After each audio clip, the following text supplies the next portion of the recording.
Video आज शुरू करें उससे पहले मैं आपको कुछ दिखाना चाहूँगा। आप स्क्रीन पर नज़र डालिए और यहाँ पर आपको एक रैंकिंग दिख रही होगी दुनिया के टॉप 10 बैंक्स की, और इनमें टॉप 4 पर नज़र डालिए कौन बैठा है, सारे चाइनीज़ बैंक। और यही है चीन की जड़, चीन की रीढ़ की हड्डी, और इसे ही तोड़ने का जो प्रोग्राम है अमेरिका ने स्टार्ट कर दिया है। जी हाँ, कल ही अमेरिकी संसद ने एक बहुत ही खास बिल पेश किया है जिससे कि चीन की इस कमजोर नस को तोड़ दिया जाएगा। और ये काम कैसे करता है, क्योंकि देखिए जब भी चीन मुसीबतों में फंसता है, चीन की अर्थव्यवस्था मुसीबतों में फंसती है, फिर चीन को चाहिए कि उसे अर्थव्यवस्था को बहुत तेजी से रफ्तार देनी है, तो ये बैंक बहुत ही ज़्यादा महत्वपूर्ण भूमिका अदा करते हैं। ये बैंक ही हैं जो चीन की अर्थव्यवस्था को थामे रखे हैं और चीन की फॉरेन पॉलिसी को भी थामे रखे हैं। सब कुछ बताऊंगा बहुत ही आसान और सिंपल भाषा में, लेकिन उससे पहले आपको बताऊं कि मैंने उससे 3 घंटे पहले एक वीडियो अपलोड की थी और उसमें मैंने जो आर्कटिक था उसे अंटार्कटिक प्रोनाउंस कर दिया हूं। मुझसे छोटी सी त्रुटि हो गई तो उसके लिए मैं माफ़ी चाहता हूं। लेकिन सबसे पहले हम जानेंगे कि कैसे चीनी बैंक चीन की अर्थव्यवस्था में बहुत ही अलग तरीके से काम करते हैं, और कैसे, दूसरी बात हम जानेंगे कैसे अमेरिका ने इससे रोकने के लिए प्लान बनाया है चीनी बैंकों को, और तीसरी बात कैसे इससे भारत को फायदा होगा, क्योंकि इन बैंकों का निशाना सीधे सीधे भारत भी था। तो पहले हम जान लेते हैं कि चीनी बैंक कैसे काम करते हैं चीनी अर्थव्यवस्था के लिए। मान लीजिए चीन की कम्युनिस्ट पार्टी या फिर जो टॉप लीडरशिप है वो चाहती है कि अर्थव्यवस्था बहुत तेजी से बढ़े, तो वो क्या करेंगे, अपनी बैंकों को डायरेक्शन देते हैं। चीन के बैंक बहुत बड़ा हथियार है चीन के लिए, आप जान लीजिए कैसे कैसे ये सबसे पहले जो अपने बैंकों को डायरेक्शन देंगे कि आप जो बड़े बड़े रियल एस्टेट कंपनीज हैं उन्हें, जो चीनी रियल एस्टेट कंपनी है उन्हें बहुत तेजी से लोन दीजिए। जी हाँ, जिससे कि वो बहुत तेजी से बहुत बड़ी बड़ी बिल्डिंगें खड़ी कर सकें, रेजिडेंशियल टावर्स। फिर उसके बाद ये अपने जो नागरिक हैं उन्हें इंकरेज करते हैं कि आप बहुत ही कम ब्याज दर पर बहुत सारे लोन ले लीजिए जिससे कि आप इन घर को खरीदें।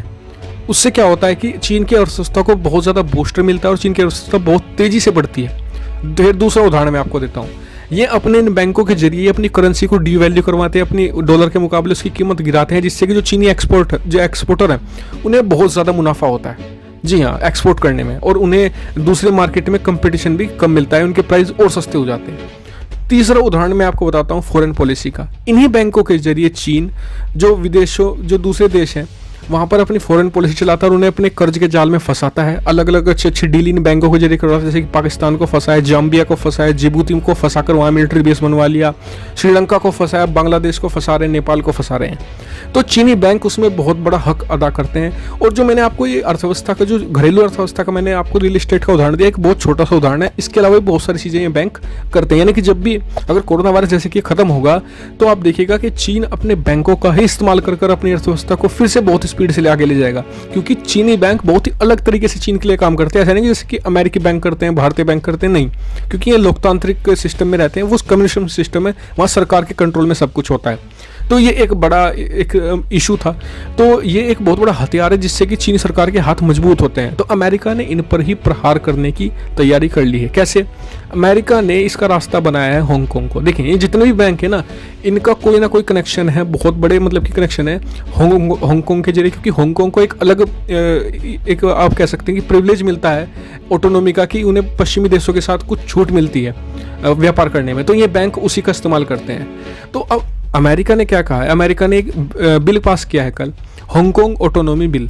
उसके तहत जो भी हांगकांग की ऑटोनॉमी, मतलब कि उन्होंने कुछ खास भाषा नहीं दी, बस इतना कह दिया कि जो भी हांगकांग की ऑटोनॉमी खत्म करने में, चाहे वो कोई बैंक हो चाहे वो कोई नागरिक हो, जी हाँ ये शब्द यूज़ किया है, कोई बैंक हो चाहे नागरिक हो, अगर वो ऐसा हांगकांग की जो ऑटोनॉमी खत्म करने में भूमिका अदा करेगा उसके खिलाफ हम प्रतिबंध लगाएंगे। यानी कि सीधे सीधे चीनी बैंकों के खिलाफ कार्रवाई करने की बात हो रही है। वरना बैंकों को क्यों इसमें ऐड करना था? इसमें सीधे जो पहले जैसे कि शिनजियांग में प्रांत में ऐसा ही एक बिल आया था, वहाँ पर भी अमेरिका ने उस बिल में कहा था कि हम जो लोग होंगे, जो अधिकारी होंगे, हम उनको टारगेट करेंगे। लेकिन इस बार इंक्लूड किया है बैंक को, यानी कि बैंकों के खिलाफ बड़ी कार्रवाई करना चाहता है अमेरिका। कुछ ना कुछ बहाना उसे चाहिए था, उसे हांगकांग का बहाना मिल गया है।